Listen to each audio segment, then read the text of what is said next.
Thank you. That was great. I just feel like we brought so many different communities into the room with that panel and really just scratched the surface of understanding the type of work they do, why they do it, and some of the challenges that exist in doing this work, and flipping the frame also, I think, on some of the traditional ways that we think about community.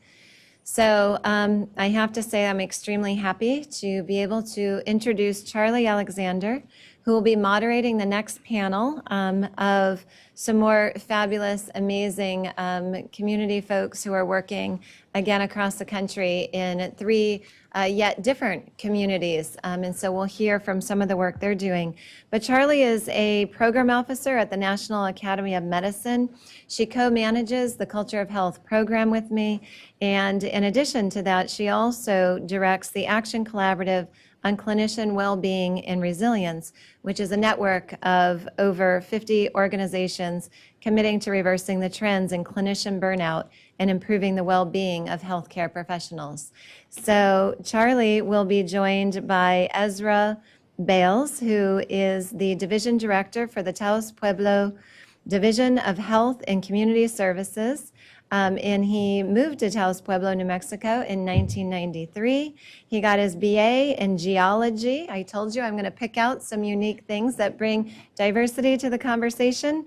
So his BA in geology from Colorado College, and he is currently in a master's in public health, or he's a master's in public health candidate at the University of Arizona. So he has a little bit in common with Charlee, who is currently also getting her master's in public health from Johns Hopkins. Darrin McCormick is the community liaison for the Williamson Health and Wellness Center in West Virginia. He has devoted 27 years working for a local community bank in Williamson, Mango County, West Virginia, wearing many hats. He was a loan officer, compliance officer, secretary of the board of directors, and community reinvestment officer. And he served as mayor of Williamson from 2005 to 2014. And in 2014, Williamson was designated as a Robert Wood Johnson Foundation Culture of Health Prize winner. So our other panelist, Lisa Mitchell-Bennett, is a senior research associate and the project manager at the University of Texas Health School of Public Health. And in her role, she manages a large portfolio of health services, her service delivery projects, including youth obesity intervention, delivered in 3 school districts, chronic care management system, and works with numerous partners there. And she's a community, she works with a program that is also a community advisory board that's working to integrate the arts, economic development, and health. And she has her master's degrees in international development and public health. So Charlee, take it away. Great, thank you very much, Kimber. Ivory, can you put the slides on the confidence monitor? So full disclosure, this is my first time moderating a panel, so we'll see how it goes. I think it'll go well.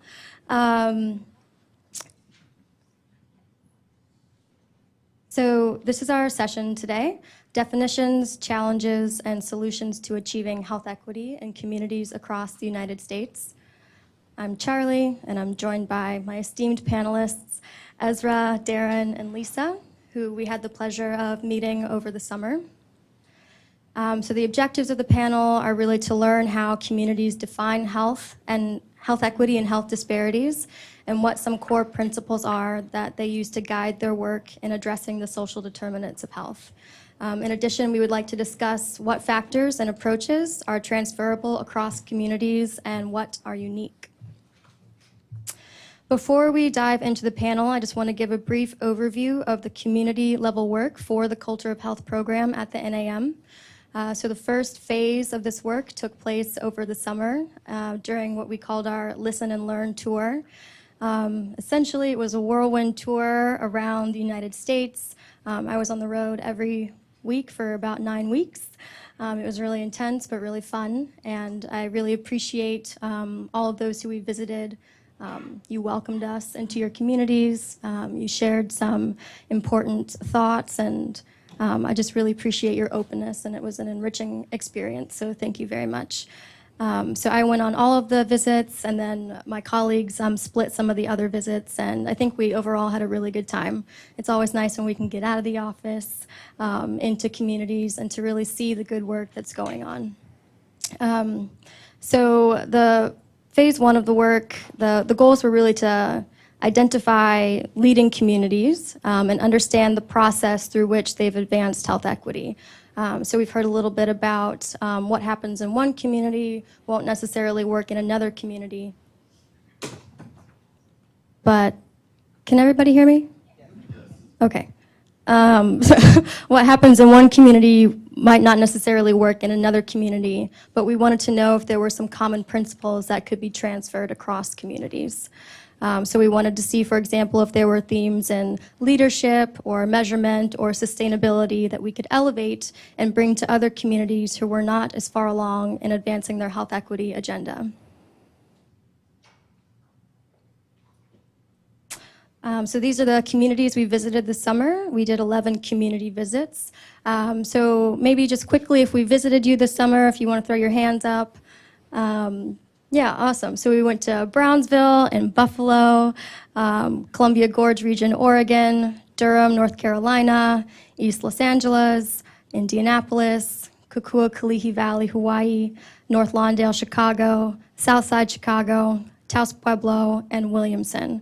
And it's very exciting that all communities here are represented today, except for Southside Chicago. But we just value your time again. So some outcomes of the Listen and Learn tour are to create relationship maps for each community that highlights the core principles, social determinants of health of key focus, and really the key partners that you work with to advance your health equity agendas. In addition, we are building a platform of shared learning, and we will continually network the communities. Tomorrow, we're having a breakout session with the community representatives to talk about what some sticking points are, what technical assistance you could use to advance your health equity agenda, if there is some missing key piece of information that you could glean from the other communities, and really just how we can continue to work together moving forward. And then we also want to identify communities for our next level of work, which is the Communities in Action Network. And so during this phase, we're going to pair some of the communities we visited this summer with other geographically nearby communities that want to advance their health equity agenda, but are really just starting off. And the NAM has facilitated a similar process. My colleagues Kimber Bogard and Ivory Clark and Gloria Wonying, if she's in the room, they work with a set of 10 states to develop plans to implement recommendations from a 2015 Institute of Medicine report on transforming the birth through age 8 workforce. So it's something that we've done before, something that we're excited to do again, and I'll just note that this activity is really rooted in the science, so it all goes back to the report, the Communities in Action report that we talked about earlier. Okay, so enough context. Now I'll turn it over to my panelists, and we'll start with Ezra to provide a brief overview about community context and what social determinants of health you focus on in your community. Well, good afternoon, and thank you for having me here today. First, I do need to recognize one of my tribal councilmen that's here today, Mr. Martinez. Thank you so much. He's one of our tribal elders from Taos, Pueblo. I'd also like to recognize any other elders that are in the room. I don't think I'm there yet, but I'm getting there. But to all of our elders who have paved the way for us and have done so much fantastic work that makes our work a little bit easier. But I'd like to recognize any of you that are here today and those that have gone beyond. I also want to say, obviously, I am a non-native. And I can't tell you what an honor it is for me to be able to speak on behalf of Taos Pueblo, or for Taos Pueblo, with my councilman's blessing and my governor and my war chief as well. So it is an honor to be here today. I do work for Taos Pueblo. We are a small tribal, I'll say reservation, but I'll put that in quotes, located in northern New Mexico. We were just talking about some of the rural communities. We are very rural. I think we're considered frontier by our federal government sometimes, which I'm not even sure what that means. But we're 2.5 hours from our nearest airport. We're tribal population of about 1,700 people that live on our tribal lands, and we have an enrolled membership of about 2,700 people. So fairly small. We are located geographically adjacent to the town of Taos. I actually live in Taos, not on tribal lands. And I put reservations in quotes earlier because I do think it's a distinction that we need to make. Well, first of all, you know, there are 568 federally recognized tribes in the U.S. I don't know how much of a historical lesson I need to give, but just so we know, tribes are sovereign nations. They have a unique relationship with the federal government due to the treaties that have been signed over the past 250 some odd years. And it really gives some unique power and authority to tribal governments. That said, there's 568 tribes. They are all different. I think a lot of times we see, especially in the world of curriculum and policies and all these things, it's like, oh, this is a Native American curriculum, so it must work in all of these communities. And they are all unique. They are all different. So I'm speaking on behalf of Taos Pueblo, and what works for Taos Pueblo may or may not work in other tribal communities, because like I say, they are all very different. One of the things that is, I think, special about how we work at Taos Pueblo is that we are a self-governance tribe. And what I mean by that is that for years, Indian Health Service, primarily in the Bureau of Indian Affairs, kind of did healthcare or did government programs to tribes. They were the implementers of these programs, and they were the funding source, and sometimes they were even the employees, and they would come into tribes and do these programs and then leave. And that was how healthcare was done, or that is how law enforcement was done, or that's how the tribal courts was done. Taos Pueblo, really starting in 2007, so we're still kind of new at this in some ways, but Taos Pueblo has taken all of those responsibilities, or most of those responsibilities, from the federal government, has said, you know what, Taos Pueblo knows better what Taos Pueblo needs to solve the issues that we're facing today. And so we're going to implement those programs, and we're going to operate those funds, and we are going to tell the federal government what it is that Taos Pueblo thinks that is important, and how we need to run those programs in kind of a culturally aware, culturally sensitive way. Just one brief example of that, and then I'll turn it over. In 1998, there was the Special Diabetes Program for Indians, which may be the worst federally named program that's been, but it's really a pretty interesting program in that the federal government did allocate diabetes prevention programs to tribes, but they still had their fingers in there, and they were still kind of telling tribes what they should do with these funds. And they basically said, do cooking classes for adults, and that's how you're going to prevent diabetes. Taos Pueblo back in 1998 said, we want to do primary prevention programs for kids. We want to have sports programs. We want to have kids going around. And literally the Indian Health Service was like, no, you can't do that. That's not an allowable use of funds for diabetes prevention. It's like, really, you can't get kids running around and exercising to do diabetes prevention. But that literally was the conversation we had to have 20 years ago. Anyway, that's just one kind of example of where this federal oversight of tribal programs has kind of created tension between the tribes and the federal government about how tribes want to operate their program.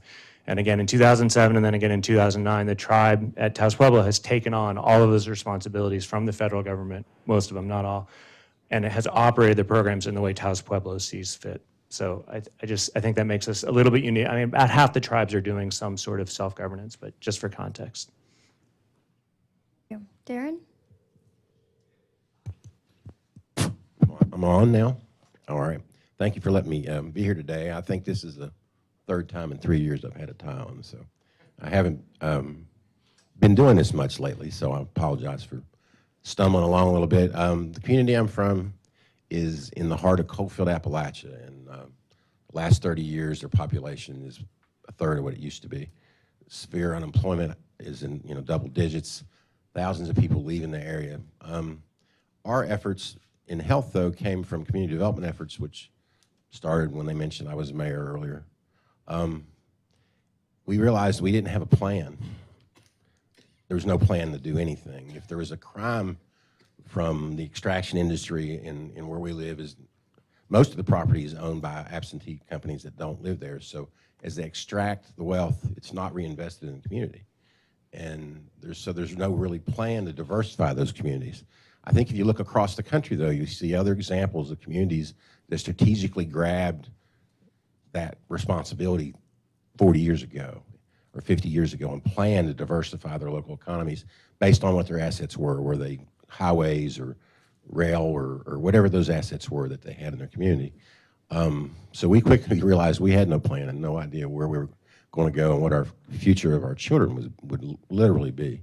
And 10 years ago, this year, we were designated a blueprint community. The program was sponsored by the Federal Home Loan Bank of Pittsburgh and the Benedum Foundation. We put together a group of volunteers, and we went and learned how to develop strategic plans. And through that process, we started realizing that we had some bad health demographics and what was causing those. And one of our visionaries was a medical practitioner, and they were talking about creating this education clinic.